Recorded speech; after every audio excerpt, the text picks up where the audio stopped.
Filtering issues in Jira helps you narrow down and view specific sets of issues based on various criteria. Here's how to filter issues effectively. Log into Jira. Ensure you have the appropriate permissions to view and filter issues in your projects. Access the Issue Navigator. Click on the Issues tab in the top navigation bar and select Search for Issues.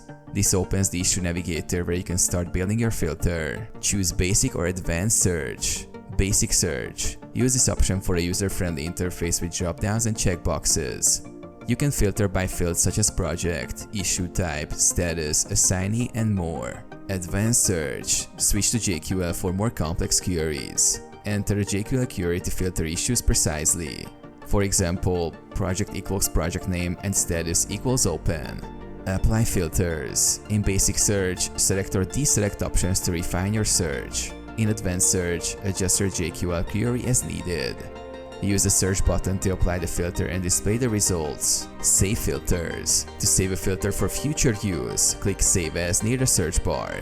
Give your filter a name and optionally add the description. Access saved filters. To access saved filters, click on Issues and select Manage Filters from the sidebar to view and edit saved filters.